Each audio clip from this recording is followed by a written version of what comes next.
পরিকল্পনা করা। একটি বিখ্যাত উক্তি আছে, আপনি যদি পরিকল্পনা করতে ব্যর্থ হন তাহলে ব্যর্থ হওয়ারই পরিকল্পনা করলেন। এই রামাদানের জন্য এমন কিছু পরিকল্পনা করুন যেগুলো অর্জনযোগ্য এবং উপকারী। পরিকল্পনা অনুযায়ী আপনি যে লক্ষ্যে পৌঁছতে চান তা লিখে রাখুন। এটা হতে পারে অনেকগুলো কাজের লিস্ট। এই লিস্ট আপনাকে সঠিক উপায়ে টাইম ম্যানেজ করতে সহায়তা করবে। যেমন এই মাসে কতটুকু কুরআন আপনি পড়তে চান তা লিখে রাখুন।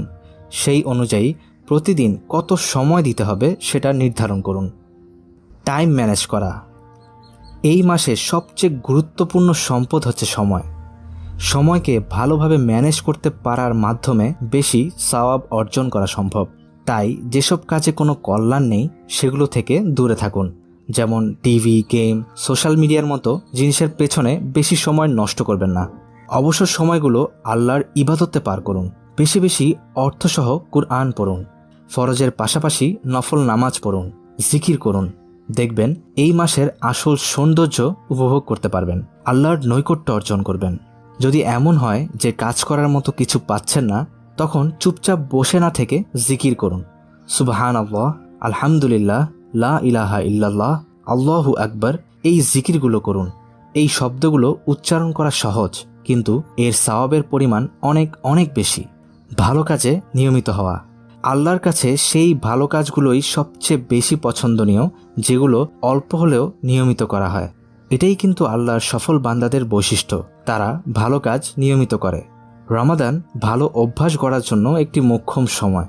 একটু ইচ্ছা থাকলেই নতুন কিছু সুন্নাহ এই মাসে আয়ত্ত করা সম্ভব, যেই সুন্নাহগুলোর উপর আপনি শুধু রমাদানেই না অন্য মাসগুলোতেও আমল করতে চান।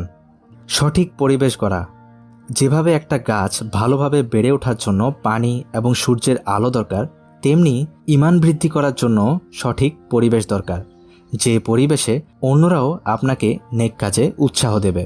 তাই বাসায় এমন পরিবেশ গড়ার চেষ্টা করুন যে পরিবেশে সবাই সবার ঈমান বৃদ্ধিতে সহায়তা করবে। ইচ্ছাশক্তি বৃদ্ধি করা। নিজেকে কখনো অবহেলা করবেন না। হতে পারে আপনি সারা বছরই তেমন কোনো ইবাদত করেননি, কিংবা নিজের ঈমান বৃদ্ধির কোনো প্রচেষ্টাই আপনার মধ্যে ছিল না। তাই বলে রামাদানেও আপনি ভালো মুসলিম হতে পারবেন না এমনটা ভাববেন না।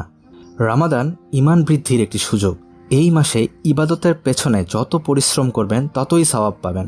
আল্লাহর ক্ষমা, জাহান্নাম থেকে মুক্তি, জান্নাত লাভের সুযোগ এবং সর্বোপরি আল্লাহর নৈকট্য অর্জনের মতো ব্যাপারগুলো নিয়ে চিন্তা করুন। এগুলোই আপনার ইচ্ছাশক্তি বৃদ্ধি করবে।